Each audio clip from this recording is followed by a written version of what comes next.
Good afternoon. My name is Arlene Gaymacher, and I am the L.R. Wilson Curator of Canadian Art and Culture at the Royal Ontario Museum. Thank you so much for joining us today's program, ROM Connects. It's a digital program. I would like to begin by acknowledging that the ROM sits on the ancestral lands of the Wendat, the Haudenosaunee Confederacy, and the Anishinaabe Nation, including the Mississaugas of the Credit First Nation, since time immemorial to today.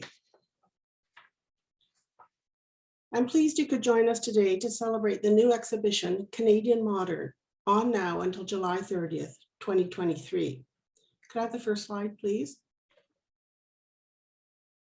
Canadian Modern is made possible by our lead exhibition patron, the Peter and Melanie Monk Charitable Foundation, and our exhibition patron, Jean Timmins Costello Trust. I would also like to recognize the support of the Royal Exhibition Circle in bringing this exhibition to fruition. Canadian Modern comprises about 100 objects, all taken from the ROM's collection.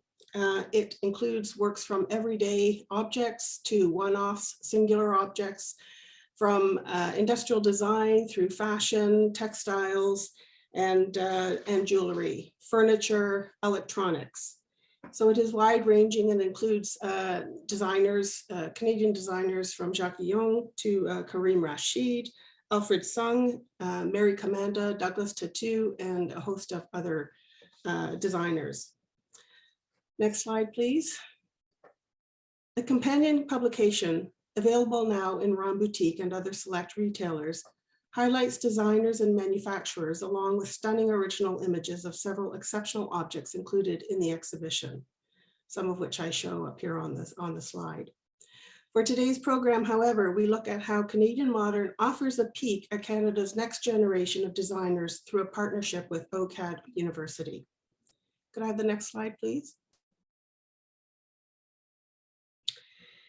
This is a photo I took of the designers from OCADU who were at the members preview. They're all standing in front of the large information board that features Alsop's building for OCAD. It was a real pleasure to meet them on that day, and it's a real pleasure again to meet them again during this session digital program. Can I have the next slide, please? Following an open submission call to current and recent students through OCADU's Career Launcher program, 6 works were selected for inclusion in the exhibition by a jury of distinguished experts, including Dr. Elizabeth Dori Tunstall, OCADU's Dean of Design, and Dr. Rachel Gottlieb, the exhibition's guest lead curator. Each work is unique and demonstrates how designers from a diverse range of backgrounds are contributing to the future of the industry.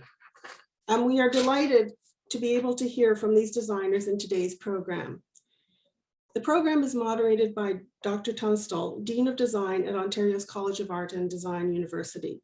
Dori is a design anthropologist, public intellectual, and design advocate who works at the intersections of critical theory, culture, and design. She has contributed an afterword to the exhibition catalog, but her book called Decolonizing Design, a Cultural Justice Guidebook, will be published in mid-February.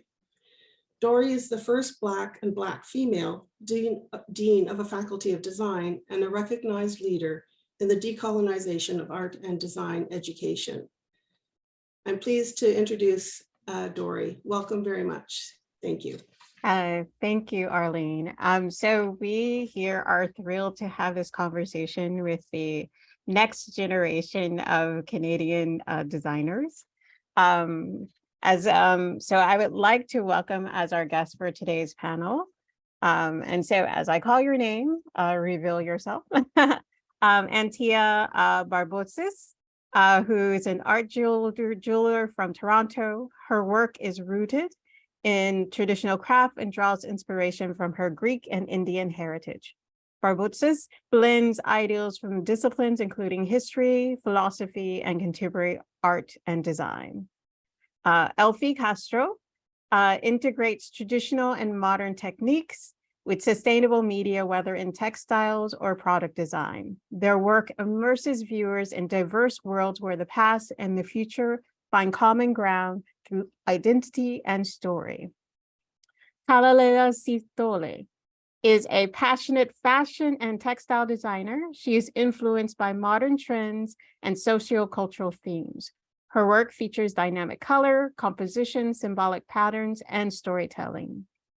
Rachel Liang explores the function and symbolism of color in her work.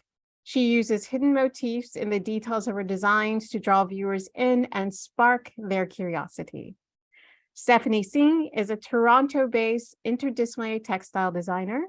Her work explores memory, preservation, love, care, loss, healing, and plant consciousness. Singh focuses on materials connected to her Caribbean culture, storytelling, and botanicals. And then Dan Tsoi is a Chinese-Canadian artist and designer working in furniture, conceptual art, and sculpture. His current focus is sustainability as he explores the relationship between design and the environment. So this is our esteemed panel. We encourage you all in the audience to submit your thoughts via the Q&A during the program, and we will do our best to address them. So in form of discussion, we're kind of approaching things in three ways. So first, we're going to ask everyone, again, to share a brief history of their Canadian journey, to talk about the concept of Canadian modern in and of itself. Then we'll look at the wonderful designs that have been submitted to the exhibition. And then we'll talk about the exhibition and beyond, and a sense of what's the future of Canadian modern design. So let us start. So Kalaleo, why don't you start to tell us what's the brief story of your Canadian journey? Okay, great. Thank you, Dori. My name is Kalaleo Sitole. I was born in Montreal, Canada. And I started sort of my story here in Canada, just working and studying in fashion design. I worked in Canada and also in other companies all over the world, including Australia.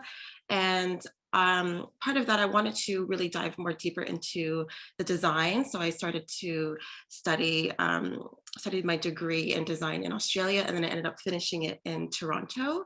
And then what was really important for me was to do my thesis based on what I was researching more with my culture. So my mother, she was a Black loyalist. She was born in the east coast of Canada in Nova Scotia. And my father, he was born in Zimbabwe, and he was part of the Ndebele tribe. So when researching my thesis, I was sort of looking at the similarities between both cultures and their stories of oppression and their stories of similar ways of their colonization and how they use themselves to express through the iconography of their artwork. So in doing that, it made me sort of take all those similarities and create sort of my own thesis based on of my collection there. Great, thank you. Next up, we have Anthea. Hi, yeah, my Canadian journey is really simple. I'm first generation Canadian. Both my parents immigrated here. My dad immigrated to Canada from Greece, and my mom immigrated from India. And being Canadian is just really a place of opportunity. My parents from these different cultures would probably never have met if they didn't come to Canada. So it's a place of growth and understanding, and then a common place between us. Growing up, I had a lot of cultural experiences, both on the Greek side and on the Indian side.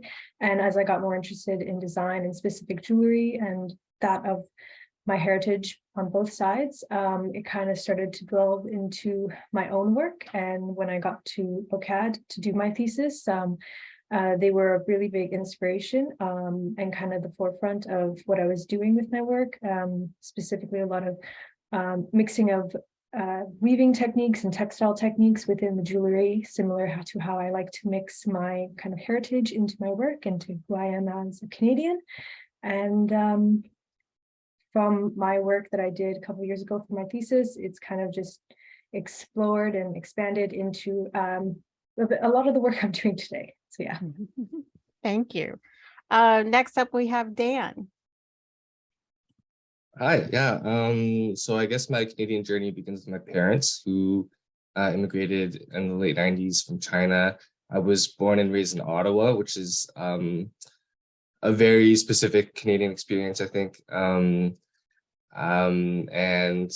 yeah, I grew up doing art, and that kind of turned into a design passion, which I was able to take into OCAD here in Toronto. And so I feel like my Canadian experience and journey hasn't been so much identity based, but maybe a backdrop to the work that I've done and the passions that I want to continue pursuing. Thank you. Next up, Elfie. Hi, Dori. Thank you. Good afternoon to the panels and to the viewers. And thank you for giving me this chance to talk about myself and my work. My journey in Canada, I think, is most like the rest, I would say. I am not from Peru. I recently graduated as an industrial designer at OCAD University, former artist in residence at Harvard Film Center, and master in art and design media candidate at OCADU. The journey is still coming, but with this opportunity having at the ROM, I think it's the beginning for my career. Thank you. Next is Rachel. Hi, I'm Rachel. I'm from Hong Kong, born and raised there. And I'm currently studying graphic design in OCAD University. And I think my relationship with like Canada and my Canadian journey is maybe a little bit more complex, but I think it's very common for people back in Hong Kong where our parents came here for college, they got citizenship, and then they moved back. So like growing up, I always had like the Canadian citizenship, but I never really like came to Canada. So this is my first time here. And like my work that I did for Canadian Modern is kind of like an exploration of this complex identity that is like both foreign but also familiar in like a lot of ways. And I kind of want to like dive into how graphic design could explore identity and like expressing that like visually. And I got into graphic design like maybe 2 years ago when I was studying abroad in the States. And I just found it very interesting how like we could create visual language to communicate with our like audience, and how colors and even just like typography could speak to like our audience and communicate a story and concept. So that's my experience with graphic design. Thank you. And next is Stephanie. What's your Canadian journey? So hi, everyone. My name is Stephanie. Stephanie Singh, and my Canadian journey started through achieving my undergrad in textiles. And I focused on one-use plant material and transforming them into timeless forms, and doing that through using paper and doing paper making and resin. So I am first-generation Canadian. Both of my parents are Jamaican immigrants. And currently my work focuses on Caribbean culture, where I tell stories and my experience through materials of Jamaica. And I really have this urge of creating new materials, but really fell in love with raw material. And my research for my thesis was to connect botanicals and understand the relationship that we have through the natural world, through culture and the experience. And I really wanted to create visual medicine. Great. So anyone can answer this next question, but what does the ideal Canadian mean to you? You all have very different journeys and very different relationships to anyone sort of jump in to say, what does the ideal Canadian mean to you? Go ahead, Stephanie. So to me, Canada means to me like to have the appreciation and the acknowledgement of like all the diversity that integrates as one. And then also like there's this saying in Jamaica, out of many, one people. So basically it's kind of describing like the multi-connectional, multiracial roots that everybody's enduring on the same land. And I think Canada is on the same track as a nation. So I really think that is one of the main importance of what Canada really means to me. Thanks. Elfie. Yeah, Canada for me is a multicultural and multi-ethnic country founded on First Nation lands. As an immigrant and new citizen, Canada is my new home. With my work, I show the diversity of what will represent the future identity of Canadian design. Anyone else? Go ahead, Dan. Yeah, I think, acknowledging that we all live on stolen land and most of us are colonizers to some extent. Canadian, to me, is kind of being comfortable in this space and in this land, regardless of your background, regardless of your heritage, and being able to express that freely and as part of being who you are amidst a diverse kind of fabric. That's kind of what Canadian speaks to. Thank you. So then, what does modern design mean to you? What does modern design mean to you?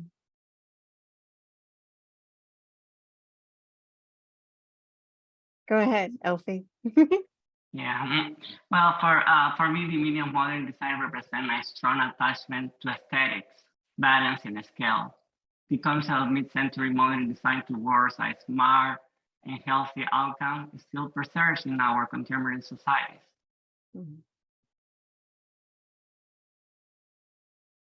Go ahead, Anthea. I think a big part of like modern design to me is simply just the time period it was made.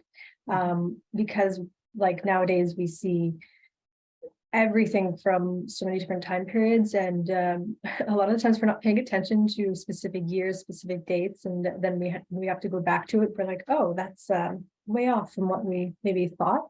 So for me, the idea of modern design, I'm not worried about what it is, because I do enjoy seeing all these different things that are pertaining to the future of design or future objects, things that are taken from past, from the ancient times or from the Renaissance or things like that.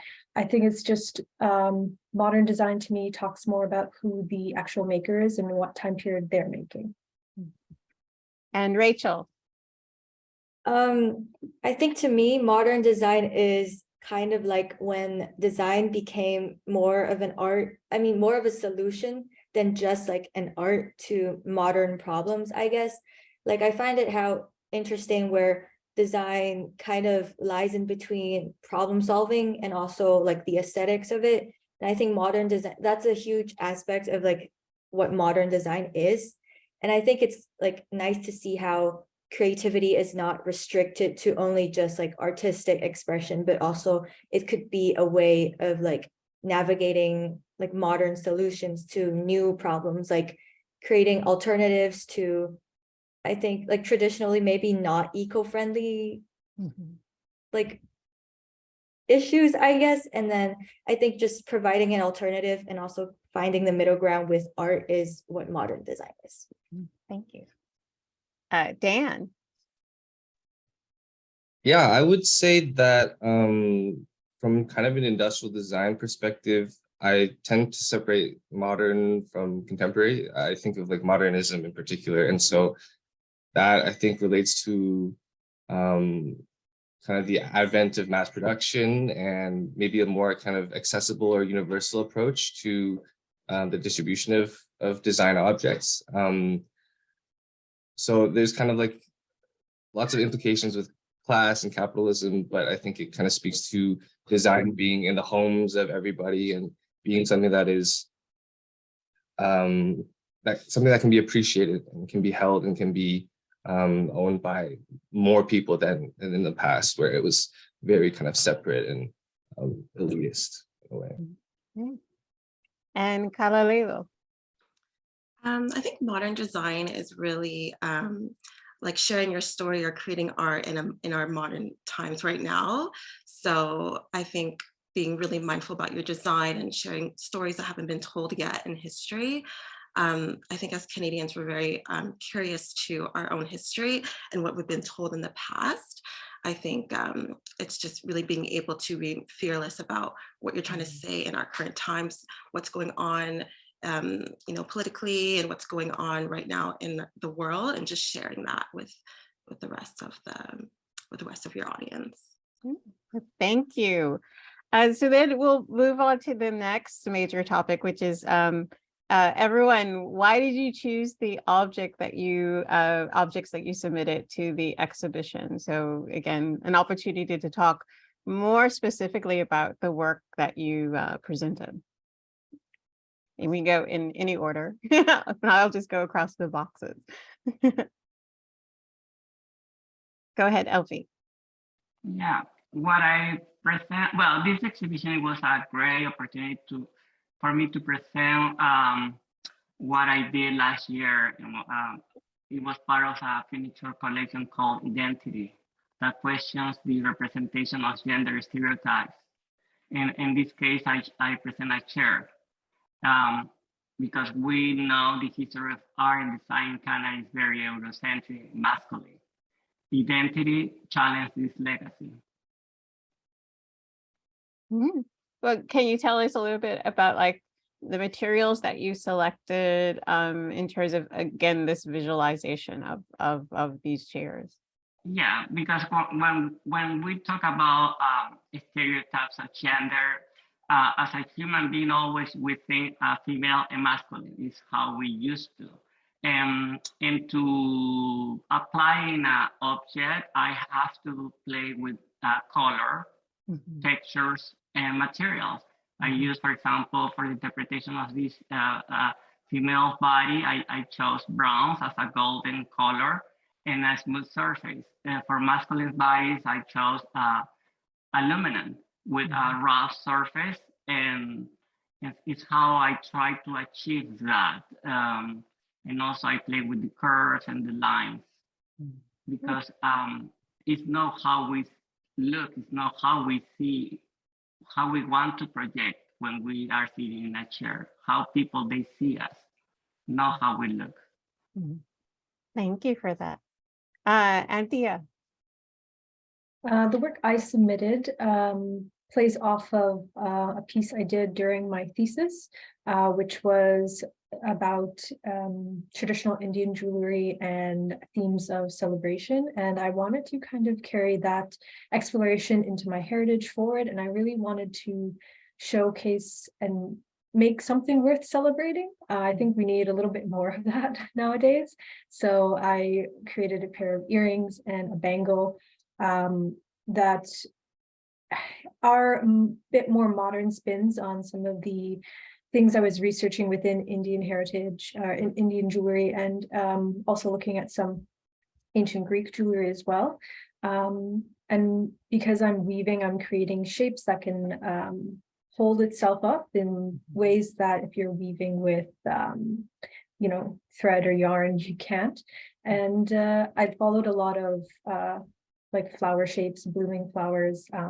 My name Anthea is Greek and it means like a flower bud, like in a blooming flower. So I put a bit of myself really in the work, and yeah, some flowers to celebrate something that'll be hopefully good for the future. It's really quite simple to me at least, and it was just something I wanted some happiness out there. Dan. First of all, I think anyone who's watching should really go see Anthea's work in person because it is so intricate and meticulous. My piece, Athabasca, I am representing two co-designers, Harchan Jagdev and Peter Huang, who were classmates and friends. My piece came from a course actually at OCAD in second year, which is to design a Canadian souvenir, so to speak. And so our approach was kind of to find something that felt universal to Canadians, which is of course a very modernist principle. And that I think for us meant speaking to a love and appreciation for nature. I think that's something that all Canadians can acknowledge is like a very valuable and prominent aspect of our privilege as Canadians, and being able to appreciate that, but also maybe call to notice the way that our actions are impacting the environment. And so the form of Athabasca, which is a sort of like a stationery holder, book holder type thing, kind of takes on a melting glacier, just to kind of signal a need for change or a need for awareness with regards to how we act, but also how we think about design and other things. So. Rachel. Yeah, I would start with like I think like the concept, the story behind my graphic design. I think it was just to reflect upon the identity of like an immigrant coming from Hong Kong. Because even growing up in Hong Kong, we always like, I think the idea of immigration was not an unfamiliar topic. Like everyone was like, oh, my friend's leaving next month, my friend's leaving to Canada, everyone's going to Canada. But then really just reflecting upon how you're bringing in another cultural identity into another space and how you're supposed to like thrive or live with the identity of like a fusion of cultures like in Canada. And I think I wanted to present that in my piece visually. In my piece, I incorporated like a lot of research of cultural elements that are very, I guess, unique to the Hong Kong culture. For instance, the typography. I like digitally made the font myself. So it was just like made out of geometric shapes. So to sort of give it like a system, but also it's a take on traditional Chinese calligraphy where strokes are usually more fluid and there's still a system, but it's more like sharp edges and like elegance. And then I think applying the geometric shapes to the type kind of gives like a hint of like the modern Western design influence that is more like commonly seen in the Western world of like graphic design, which is also a very like initially a very more Western concept when it comes to like design. And then I incorporated like the tickets. And if you like look at the design tickets, I actually incorporated a lot of elements in the barcode. I think one ticket is for the destination is going to Vancouver and the other ticket is going to Toronto, as those two are the biggest, like most popular destination for immigration for Hong Kong residents. And then the barcode also is kind of a coded number that symbolizes the amount of immigrants that moved in like during the pandemic essentially. And I also incorporated the area codes of Vancouver and Toronto to kind of give it more of a local sense to it. And I think color plays a big part in my design, where the two backdrop of the designs, you can see there's a green border. It's kind of reminiscent to the neo-fluorescent green light that you would see in Hong Kong. That's very like, I think it's pretty famous, known worldwide that we have that neon light aesthetic in the city. And then the red, blue, and white stripe is kind of a nod to this specific bag that we use a lot in Hong Kong, where we're like moving places. You see like big red, white, and blue bags placed around the corridor. Oh, you're like, oh, someone's moving or someone's leaving. And I guess I kind of wanted to use that to kind of symbolize the action of like moving away and then just like going somewhere new or starting somewhere like with essentially nothing and just building your new journey. And with like the post stamp, I incorporate the little Bohemia flower that we have on our flag. And that's kind of like a little element that I want to play as a nod to the Hong Kong culture. And as like a concept, like you're leaving somewhere is like delivering something. So that's kind of how the concept of the work came to. And I think a big part of my work as like a new graphic designer is kind of, I want to build a new representation in the graphic design world as like essentially an East Asian designer, because I think it's still fairly new to the East Asian art world when it comes to like design, and graphic design itself is a very, I guess, consumerist design concept that a lot of people link to. But I want to take the element of building identity in graphic design and kind of explore that more. And I guess that's how I came up with this like storytelling in my design. And a big experience I want my audience to kind of have when looking at my designs is finding little intricate elements of like storytelling and then piece together a story. So it's kind of like a puzzle. You're like, oh, this means that, this means that. And yeah, I just put a lot of research in my work. So yeah. Thank you. We had a question from the audience is, what's your favorite book on modern graphic design? To be honest, I don't really read that much, but I like looking at, I like looking at designs. Recently, I think I came across Paula Scher, and I watched a documentary on her design practice. I actually watched a few because I'm more of a visual learner than a reading person. So I learned that way, and I like her idea of using typography as not only just like information, I guess, but seeing them as shapes and as elements, and how like details in design are very easily overlooked as like, oh, this is just a trend, but actually a lot of work is put into why this element is aligned like this. And I really like her attitude towards like, you know, design and everything. So I guess I would recommend watching some Paula Scher documentary.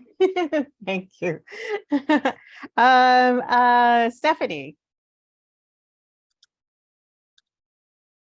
So for mine, I offered 3 of 5 pieces, which was actually a whole collection of paper samples that I did of 14 materials from Jamaica.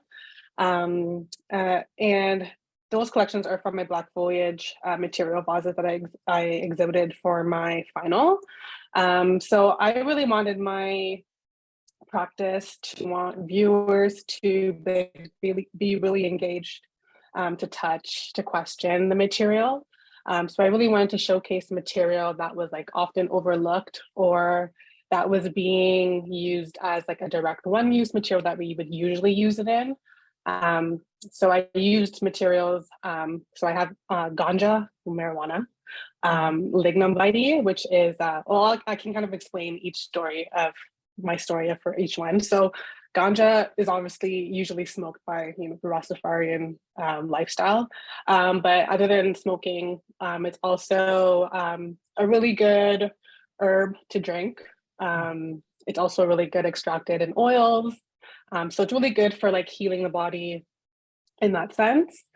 So when using the ganja like leaves, I usually drink the tea. For breaking the material down, I actually used that leftover stem and leaves and made them into pulp. So it's a whole boiling process. The middle one, the vase, is lignum vitae. So lignum vitae is like the main wood source in Jamaica. And it bears like these really beautiful blue blossoms. So there on the vase, it's the blossoms that have been dried and embossed into the paper. And then good old sugar cane, which is like my favorite. As a kid, like my dad would like sit on the porch and like cut sugar cane, and like we would basically just chew the pulp, chew the bark, sorry. And usually you would just kind of like throw away the trash. So instead of throwing away the trash, I obviously boiled it down, broke down those cells and made them into a pulp. So I just really kind of want viewers to kind of recognize material that they're using and not just see material in one way or one ways that we usually would use it in, but to transform them into new forms, and to new meanings as well. Thank you. And then Kalalelo. Hi, yes. So at the exhibition, I gave in a textile swatch. It was like a quilted sample. It was part of my quilted dress that I did in my thesis collection. So this quilted swatch, it was sort of like a research into sort of the iconography I saw between my father's side in Zimbabwe and also my mother's side as the Black loyalists in the East Coast of Canada. So when doing this research, I sort of was first looking at the visual similarities, the geometric shapes, the colors, but then diving deeper, I noticed that there were very similarities between the sort of hidden coded storytelling they were both trying to say in their culture. So in Zimbabwe and in South Africa, it was sort of during times of oppression, during the apartheid, when their tribes and their community were sort of forced outside of the cities and in the outer spaces, and were really only ways of really communicating were just sort of creating visual storytelling along their the outsides of their home spaces. And as well as the East Coast, they would have these quilts that they would create with these geometric shapes that also held hidden storytelling and messaging in them. So when diving even more deeper, I sort of noticed they were using these quilts with sometimes in the Underground Railroad when the enslaved were being sent up to Canada just to help each other sort of travel through up to the north. And with all this research, I decided to create sort of my own sort of hidden storytelling of my own journey in Canada and my own modern experience in Canada and in Toronto, sort of being able to share my story in a hidden way, and maybe in ways that weren't always accepted at my experience. So just being able to, share stories in a similar way and in a quilt, but then also putting that quilt on like a fashion piece, so on an actual dress that you're able to wear and able to really communicate that story. So I think when sharing the sort of the past stories with others, I think people are really curious and like shocked to know about our own history here in Canada and about how we have a Black community here, that we're here, 400 years ago, and that we also had similar stories of slavery here that were hidden away. I think there's a sort of very similar experiences that we shared with our American neighbors, including sort of like the selling of slaves and the capturing of slaves here. So when sort of learning that, I've sort of, communicated that with my family on the East Coast. So they're actually, they're doing the land acknowledgements, but they're also doing labor acknowledgements as well with the sort of slavery that was happened here. I think it's important for us to incorporate that in our modern times. So I think the sort of thesis is very still ongoing. I'm still learning a lot more about it and sharing the stories there. And the print right on the right side, that's the story of Africville. So that's a story in Nova Scotia where it was sort of a community that was forced out in the outsides of the city neighborhoods, and it was sort of destroyed by the government. And it was a really important part of the Black culture and the Black community there that was sort of destroyed. So just putting that history onto a textile and onto a garment that was sort of retelling that story sort of in a sort of like a shadowy way and sort of a distant way, but still being able to wear it as a garment, and it's sort of being held onto us and onto our minds as Black Canadians. So yeah, that's sort of what I was offering here to the exhibition. Okay. So this then is for anyone that want to answer. It's like, so as the audience comes to see your work, what is it that you want them to experience? What experience you want them to have with your work? So again, we encourage you all to come see the work if you haven't already. So what is it that you would want them to experience? I think for me, sorry, I sort of raised my hand, but for me, I think it's just being open and curious about my work and about our history as Canadians. I think just being able to question what we've been told and what we've been learned, I think in school or anywhere else, and being just open-minded and maybe doing your own research about what you've known about our own history here. So I think that's what I would want the audience to do, and maybe just to see sort of the full collection of the dresses that I've made and the stories that they each been told. So Elsie. Yeah,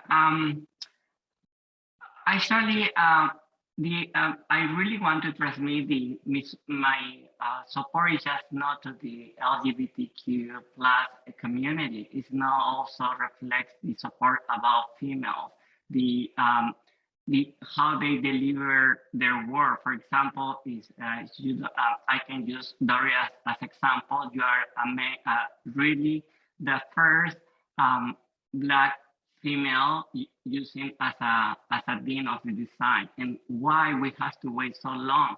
Why the females they have to be paying less than a man, even if it's more talented? So all those gender stereotypes issues and raising with the presenting with the chair, how you see yourself when you are taking the position. The chair represents you in a work area.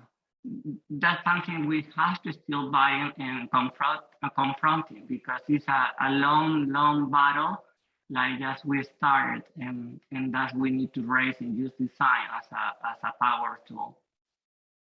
Thank you. Althea. Anthea. I think for my work, if you go see it, I hope it makes you smile. That's pretty much it for me. Whatever you take away, it's up to you. I made this piece as a celebration, so the bottom line is I do hope it makes you smile. Dan. I think for my piece, the hope is that it carries some imagery that might lead people to maybe question their relationship to the environment, and also maybe how design is connected to the things that they consume. In a weird way, I think it kind of runs contrary to a lot of the stuff in the Canadian Modern exhibit, in that I'm kind of hoping that people look at all these objects and consider how they're made and how they're conceived and what kind of impact they have beyond just existing in people's homes. And that maybe in seeing this kind of melting glacier, they'll think like one step further and consider, to some extent, consequences. Not to be a downer or anything, because we do want to celebrate Canadian design, but to also shift their thinking in how design impacts the world on a broader scale as well. And Rachel. I kind of talked about it a little earlier, but also I just want to put an emphasis on the experience, that kind of to redefine graphic design or just design in general, I guess, because I feel like design is a field that's very, at least graphic design is very heavily linked to like corporate culture. And I think I kind of want my audience to have the experience seeing that graphic design is beyond that. And even though there's a lot of software that's make your free logos, make your free branding identity, there's actually a lot of detailing in good design. And I kind of want to through my piece and kind of make my audience have that experience and notice all the details that designers put in their work, and just kind of redefine the practice. So before we go to our last set of questions, I just want to encourage members of the audience to put your questions in the Q&A section. So after we go through the round of my last set of questions, we hopefully can open it up more to some of the questions that you might have for our amazing set of panelists. So for my last questions or set of questions is, which item in the exhibition, besides your own, has had resonance with you that you sort of have felt a connection to?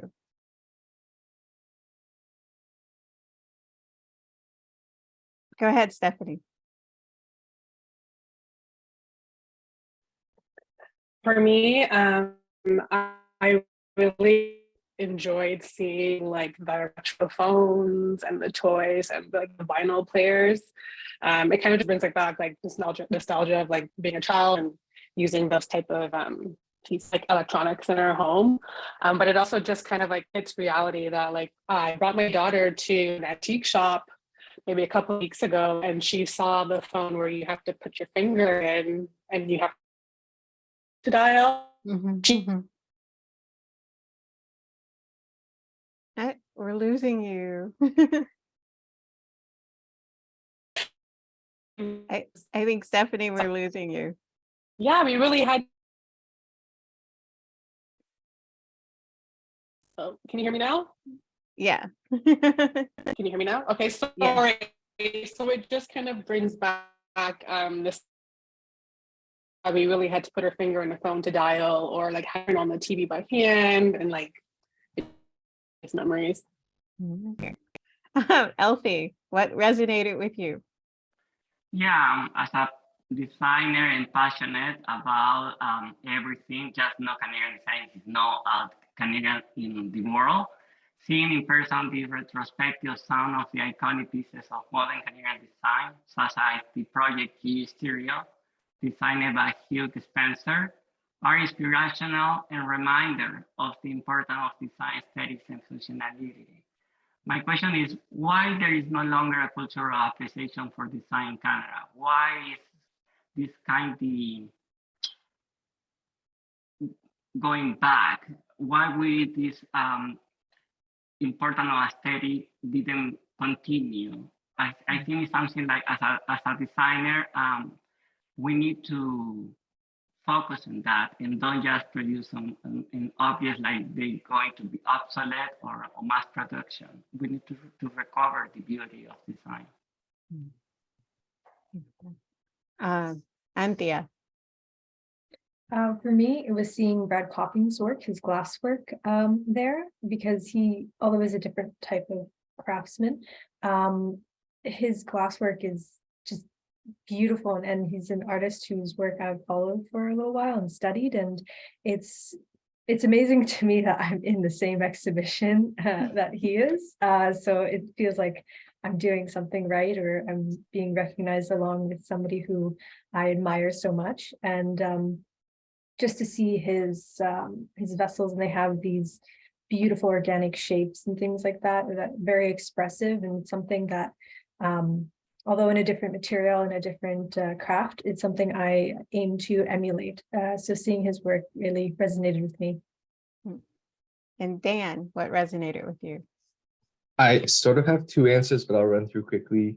The first one being the Jacques Guillon court chair, which I think was just a really innovative kind of furniture design, and also an item I was able to recently acquire. So I think that one, Ooh. yeah, it kind of resonates. But otherwise, I was actually going to say Stephanie's work. I think the use of materials in that manner, and also material exploration in general, I think is kind of a really key channel in the future of design work in objects and furniture and whatnot. So that kind of resonated to me and kind of sparked a lot of ideas and like how I want to approach new work in the future. So. So a question that was put up by Alexandra is, what would be your number one advice for someone who wants to start studying design? And then a specific tag for graphic design, but in general, what would be your number one advice for someone who wants to start studying design? Anyone? I guess I can, oh, sorry. I guess I can speak to, graphic design is just, in my case, I kind of just got into it through digital art. So I guess just kind of don't be afraid to start making like small projects. Even if it's not official projects, you can always practice on like just seeing how different type and font and visual language communicates with you, even in just like small logos, small illustrations. And I think that kind of helped me got into like graphic design. Even before I started studying graphic design, I was always just looking at people's handwriting.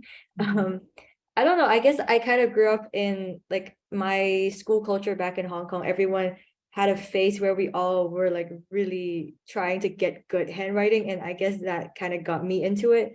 So I think finding your own maybe quirk or interest within the field of graphic design would help you narrow it down and have like a more in-depth interest in the field. And I think with interest would come with a smoother path when you want to study design.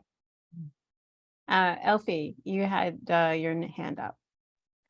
Yeah, my advice for the young generation who wants to start studying or be a designer is first do your own research, and second is try to accept the new technologies and be aware of what is the future actually present.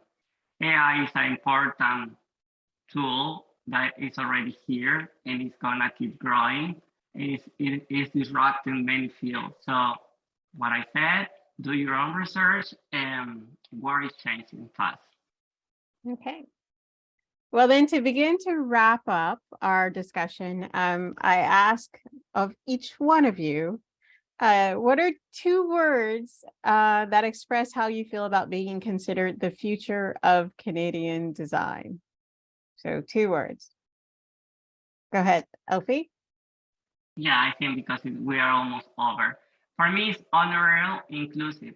However, apart from talent, in order to try to build the future of Canadian design, it is urgently required to create a vision plan from the government with incentives, promotions, and opportunities to work design as Scandinavian countries do. Why only there is support in art? Let's avoid the continuous drain of designers that Canada needed. And that's something has to change too.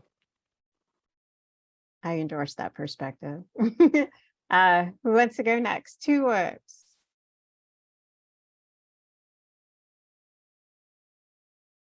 So you can go in order. Kalalelo, 2 words. I would say blessed. My name actually means blessed in the Belize language, and I guess recognized and sort of understood. That's what I would say. Just my stories being understood. Stephanie. I would say honored and surreal. 2 words. Surreal. What's the surreal aspect? I mean, going to the ROM for me was like,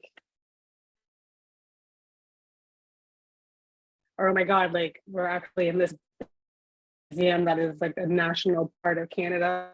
Actually have work and be a part of it is that's for me. Okay. Who can I select next? Anthea, 2 words. I would say grateful and stressed. Stress. What's the stress? The work's already done. What's the stress? I don't know, the title itself, that like the future of design, it's I'm very grateful to be a part of this exhibition, to be in the ROM, and then with that title, it just makes me go, are you sure? Are you sure? It's the others, right? Like it's them. Yeah, I agree there. Rachel, 2 words. I would say excited and I feel assured. Assured. Unpack that one for us. Assured. Just kind of like, okay, I'm going on the right track. Because I feel like when I started college in August, there was just a lot of uncertainties, I guess, because I guess as someone coming from a very traditional East Asian family, everyone was like, you're going to art school. You're going to art school. And I guess that kind of gave me a lot of self-doubt. But then being able to participate in this just I feel like it was a step of like reassurance that's like, you're doing good. You're going on the right track. And Dan, 2 words. I would say good start. I think, no, obviously, I think I echo everyone else's sentiment with regards to being excited and feeling some pressure. But I think this is like a great confidence boost for anyone who's kind of feeling a bit uncertain or unsure about where to go. And I think it's good to know that we all kind of belong here, and that we, any kind of trepidation we feel is kind of just like being in a new space, but that we kind of deserve to be here, and that it's just kind of growth from this point. So yeah. So with that, I would thank you all very, very much for your stories, your insight, the beauty of the work that you've created for the Canadian Modern Exhibition. And then I will turn it back over to Arlene. Thank you.